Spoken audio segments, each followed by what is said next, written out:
Yesu Kristo ashimwe.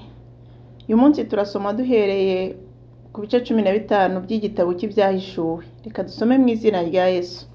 Ibyago 7 by'imperuka. Mbona mu ijuru ikindi kimenyetso gikomeye gitangaza. Nicyo abamarayika 7 bafite ibyago 7 ari byo by'imperuka, kuko muri byo arimo umujinya w'Imana wuzurira. Mbona igisa n'inyanja y'ibirahuri bivanze n'umuriro. Mbona n'abatabarutse banesheje ya nyamaswa n'igishushanyo cyacyo n'umubare w'izina ryayo, bahagaze kuri iyo nyanja y'ibirahure bafite inanga z'Imana, baririmba indirimbo ya Mose imbata y'Imana n'indirimbo y'umwana w'intama, bati: Mwami Imana ishobora byose, imirimo yawe irakomeye kandi iratangaje. Mugabe w'amahanga, inzira zawe ni izo gukiranuka n'ukuri. Mwami, ninde utazakubaha cyangwa ngo ye guhimbaza izina ryawe, ko ari wowe wenyine wera? Amahanga yose azaza kwikubita imbere akuramye, kuko imirimo yawe yo gukiranuka igaragajwe.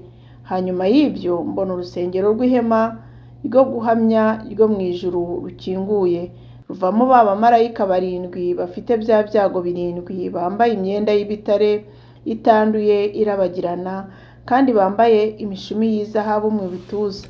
Kimwe muri bya bizima 4 giha abo bamarayika 7 inzabya ndwi z'izahabu zuzuye umujinya w'Imana ihoraho iteka ryose.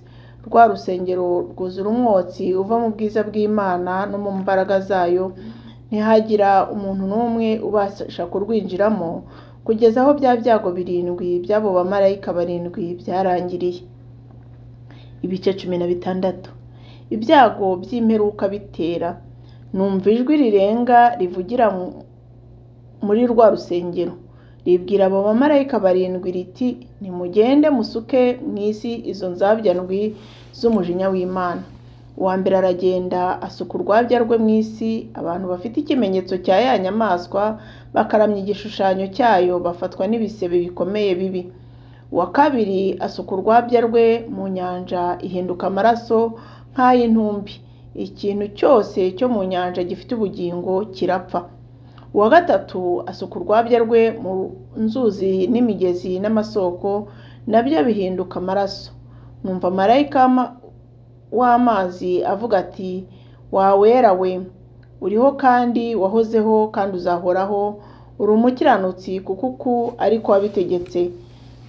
Bavushije amaraso y'abera n'ay'abahanuzi, nawe ubahaye amaraso ngo abe ariyo banywa, nibyo bibakwiriye. Numva igicaniro kivuga kiti: Ye Mwami Imana ishobora byose, amateka yawe ni ay'ukuri no gukiranuka.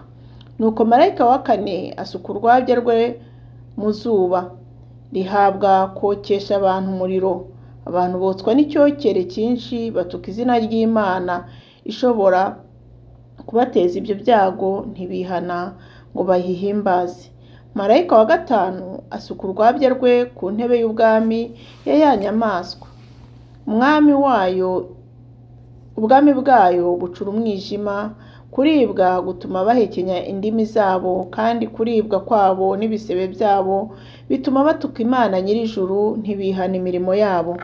Marayika wa 6 asuka urwabya rwe mu ruzi runini Ufurate. Amazi yarwo akamira kugira ngo inzira y'abami baturuka iburasirazuba yitegurwe. Nuko mbona mu kanwa ka cya kiyoka no mu kanwa ka ya nyamaswa no mu kanwa ka wa muhanuzi w'ibinyoma havamwo imyuka 3 mibi isa n'ibikeri, kuko ariyo myuka y'abadayimoni ikora ibitangaza, igasanga abami bo mu isi yose ngo ibahururize kujya mu ntambara yo ku munsi ukomeye w'Imana ishobora byose. Dore nzaza nk'umujura, hahirwa uba amaso akarinda imyenda ye, kugira ngo atagenda yambaye ubusa bakareba isoni z'ubwambure bwe. Ibateraniriza ahantu mu Ruheburayo hitwa Harimagedoni. Marayika wa 7 asuka urwabya rwe mu kirere. Ijwi rirenga rivugira mu rusengero kuri ya ntebe riti: Birarangiye. Habaho imirabyo n'amajwi no guhinda kw'inkuba, habaho n'igishyitsi cyinshi, igishyitsi gikomeye gityo ntikigeze kubaho uhereye aho abantu babereye mu isi. Wa mudugudu ukomeye ugabanywamo gatatu, imidugudu y'abanyamahanga iragwa. Babuloni ikomeye yibukwa imbere y'Imana ngo ihabwe agacuma k'inzoga ariyo nkazi y'umujinya wayo. Ibirwa byose birahunga kandi imisozi ntiyaboneka. Urubura rukomeye rumanukira abantu ruvuye mu ijuru, ibuye ryarwo rimwe riremera nk'italanto. Icyo cyago cy'urubura gituma abantu batuka Imana, kuko icyago cyarwo gikomeye cyane. Ibice 17. Ibya marayika ukomeye uhetswe n'inyamaswa. Haza umwe muri ba bamarayika 7 bari bafite za nzabya ndwi, arambwira ati, ngwino nkwereke iteka maraya ukomeye azacirwaho yicara ku mazi menshi. Niwe abami bo mu isi basambanaga nawe, abari mu isi bagasinda inzoga arizo busambanyi bwe. Anjyana mu butayu ndi mu mwuka, mbona umugore wicaye ku nyamaswa itukura yuzuye amazina yo gutuka Imana, ifite imitwe 7 n'amahembe 10. Uwo mugore yari yambaye umwenda w'umuhengeri n'uw'umuhemba, yari arimbishijwe n'izahabu n'amabuye y'igiciro cyinshi n'imaragarita. Mu ntoki ze yari afite igikombe cy'izahabu cyuzuye ibizira n'imyanda y'ubusambanyi bwe. Mu ruhanga rwe afite izina ry'amayoberane ryanditswe ngo Babuloni ikomeye, nyina w'abamaraya kandi nyina w'ibizira byo mu isi. Mbona ko umugore asinze amaraso y'abera n'amaraso y'abahowe Yesu. Mubonye ndatangara cyane. Marayika arambaza ati, ni iki kigutangaje? Reka nkumenere ibanga ry'uriya mugore n'iry'inyamaswa imuhetse ifite imitwe 7 n'amahembe 10. Iyo nyamaswa ubonye yahozeho, nyamara ntikiriho, kandi igiye kuzamuka iva ikuzimu ijya kurimbuka. Abari mu isi amazina yabo atanditswe mu gitabo cy'ubugingo uhereye ku kuremwa kw'isi bazatangara babonye iyo nyamaswa yahozeho ikaba itakiriho kandi ikazongera kubaho. Aha niho hakwiriye ubwenge n'ubuhanga. Iyo mitwe 7 niyo misozi 7 uwo mugore yicaraho, kandi niyo bami 7. 5 baraguye, umwe ariho, undi ntaraza, kandi naza azaba akwiriye kumara igihe gito.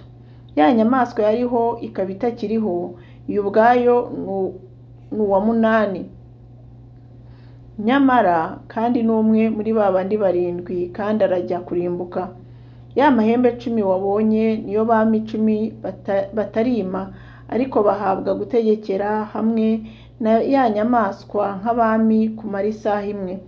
Abo bahuje inama baha ya nyamaswa imbaraga zabo n'ubutware bwabo. Bazarwanya umwana w'intama, ariko umwana w'intama azabanesha, kuko ari we mutware utwara abatware n'umwami w'abami, kandi abari hamwe nawe bahamagawe, batoranijwe, bakiranutse, nabo bazayinesha. Nuko arambwira ati, ya mazi wabonye wa maraya yicaraho niyo moko y'amateraniro y'abantu n'amahanga n'indimi. Ya mahembe 10 wabonye na ya nyamaswa bizanga maraya uwo, bimunyage, bimucuze, birye inyama ze, bimutwike, akongoke. Kuko Imana yashyize mu mitima yabyo gukora ibyo yagambiriye, no guhuza inama no guha ya nyamaswa ubwami bwabyo, kugeza aho amagambo y'Imana azasohorera. Wa mugore wabonye niwe wa mudugudu ukomeye utegeka abami bo mu isi. Imana ibaha umugisha. Turakomeza dusoma ibice 18 tugere ku bice 22. Mugire umunsi mwiza. Ndabakunda mu izina rya Yesu.